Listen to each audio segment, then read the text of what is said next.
Hello, I'm Toycat and welcome back to the video. Today I have some Minecraft news to share with you because a brand new update just released for Minecraft on the PC. It's called Minecraft 1.11.1, and although we were expecting it for a little bit now because there's been a pre-release, it's now available for everyone to download and to play around with. And although most 0.1 updates aren't really that noticeable, they're just bug fixes, this one actually included 4 brand new features for you to go and download and play with, which I figured I would show off in today's video. So yeah, 4 brand new features in Minecraft 1.11.1, including a brand new enchantment. If you do all enjoy the video, like and let me know because it helps out the channel, and let us know you do like these Minecraft PC videos. But with that said, let's get straight into it, shall we? And let's start with the very first one here, which is to do, it's perhaps one of the coolest ones if you have lots of stuff lying in your world, because it is an exciting thing for the future, or just for the right now, because basically they've made it so that you can get rid of your old iron tools or anything like that by putting them into a furnace. So if you do, let's take our iron sword for instance, you can put any of your tools, any of your armor, anything like that into a furnace, and what you'll get when you're done with it is something brand new called the iron ingot. So the iron nugget, is actually a kind of play on the gold nugget, and you can even see, if we look at the texture, as we smelt our iron hoe, if you look at the texture, it's actually just a gold nugget but rotated to the right, which I think is kind of amusing. But yeah, basically they took the the gold nugget concept and they turned it into the iron nugget. However, instead of getting this from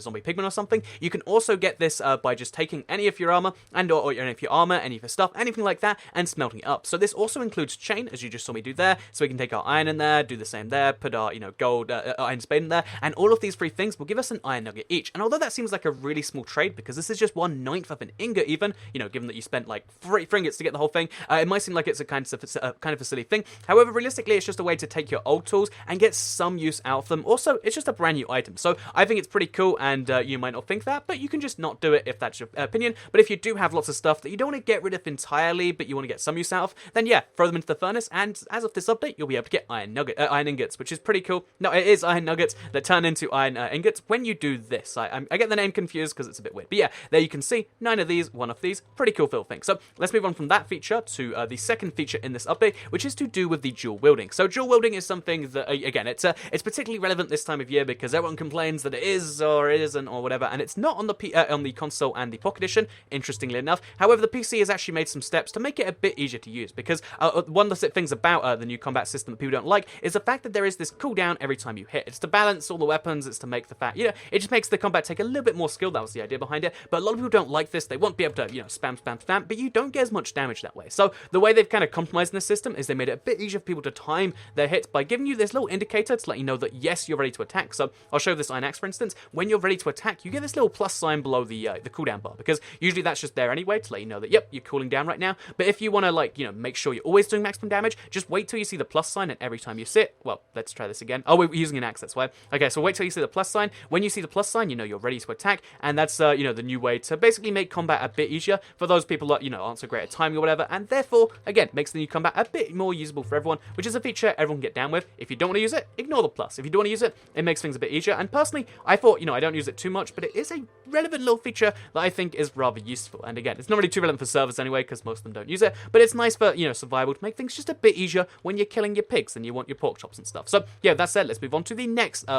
feature in this update, the 1.11.1 update, and that is actually a brand new enchantment like I just mentioned. So yeah, this enchantment is called Sweeping Edge, and you get it in 3 variants. There's 1, 2, and 3. Obviously, it gets more powerful each time. At its max level, it is an additional 75% damage on your Sweeping Edge attacks. But you might be confused as to what a Sweeping Edge attack is, or you might not be. You might be like, exactly that. So let's take some pigs and let's show you, because obviously, again, a part of the new combat system from 1.9, or let's call it that, is that if you've got 2 mobs in front of you, you can attack both with the Sweeping Edge like that. So this is by default on all weapons, but the Sweeping Edge, if you're not attacking something primarily, it does a lot less damage, but if you put Sweeping Edge on your sword, it does a lot more damage when you're doing something like that, and again, like an extra 75%, which means you're essentially doing full damage to everything you target, which is pretty cool. So we can take like a group of things, for instance, and we can kill them all pretty quickly if we're timing it right, which is kind of nice. So yeah, the one downside of Sweeping Edge is that just by itself it's not too powerful. You want to still combine it with sharpness, but again, there's some situations in survival where this is going to come in really handy, and it's worth knowing about. So Sweeping Edge comes in 3 variants. It's a brand new enchantment for swords and stuff like that. So let's move on to the final feature in this update, which is actually kind of bugged as far as I can tell, because I've seen all the pre-release gameplay where it's working just fine for people, but as far as I can tell in the full update, I've seen so many people have problems, and even for me, it's just not working at all. But basically the idea, let's just sell you on the idea, because again, it will work at some point, is that basically, so let's end up that building, hopefully, if it lands there correctly. Okay, it didn't. But yeah, let's just show you the idea, because the idea is you can take firework rockets and use them to boost you while you're flying your Elytra. Again, as far as I can tell, it's not working, or I'm doing something massively wrong, but let's just say on the concept concept because when you fly, you do this, and if you throw these, then you should go flying in the direction you place them. However, again, because it doesn't seem to be working, or I'm doing something horribly wrong, it doesn't work like that. But basically, this means that instead of having to use arrows and a bow to knock yourself repeatedly, you'll actually be able to fly indefinitely as long as you have a stack of fireworks. And the more powerful the fireworks, so, there's 1, 2, and 3, the more powerful the firework, the more, you'll actually get boosted by it, which is pretty interesting, and I find rather intriguing. So yeah, that is 4 brand new features in Minecraft 1.11.1. There's a whole bunch of bug fixes as well, of course, and they're worth knowing about, but I figured you would want to know about just these little cool things and know they're in the game. And if you did all enjoy the video,